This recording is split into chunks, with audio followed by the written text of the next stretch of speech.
Uyabona ngitshele nje mina abantu bathanda ukukholwa okulula. Ukukholwa bazothi noma bekholwa bekwazi ukuqhubeka nemikhuba yabo.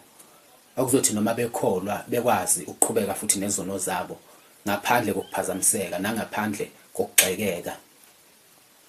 Kunalo baba nje okuthiwa ubaba uMpanza uThabekhulu. Loya baba loyana uyiNazaretha ushumayela ngoShembe eshumayele ngoJehova. Angicabangi ukuthi kuwo wonke amaNazaretha nakubo bonke abafundisi ukhona umfundisi onesicwacwa njengaloya. Angazi ke noma mhlambe uyaqonda yini yena ukuthi kungani abantu beminyanya. Abantu akungoba bemenyanya ngoba nakho ngempela ukuthi uyanyanyeka noma uzenza uShembe noma inani. Akusiso leso sizathu, kodwa into eyinkinga kakhulu ukuthi yena ushumayeza abantu ukuthi beyeke isono. Manje njengoba eshumayeza abantu ukuthi beyeke isono nje, abantu ngeke bekwazi ukuthi beyeke isono ngoba ukona nje kumnandi.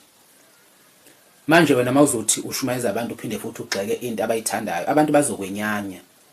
Ngoba ngisho noShembe bakhona manje, imuphi uShembe okumbona eshumayela ngesono noma ethi abantu abayeke isono? Ngoba kuzo zonke inkonzo, ngisho inkonzo nje sekungasasikhulumeki ngobuNazaretha, sesikhuluma ngenkonzo nje. Zonke inkonzo njengamanje zithi mayishumayela zithembisa abantu kuphela ukuthi uma bekhonza enkonzweni zabo bazotholani, uNkulunkulu uzobasiza ngani. Bashumayela lokho kuphela. Ngeke koduzwe beshumayela ngezono zabantu bethi abantu abayeke izono. Ngoba bayazi ukuthi uma bengase beshumayeza abantu ukuthi abahlukane nesono, abantu bazobanyanya bese beyabaleka.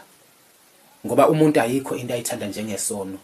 Njengoba ubona kunamabandla amaningi nje agcwele abantu, wena uzoxaka ukuthi babizwa yini. Abantu babizwa into eyodwa kuphela ukuthi ukholwa kwalapha kulula. Bayakwazi ukuthi bethi bekholwa khona bephinde bekwazi futhi ukuqhubeka nemikhuba yabo.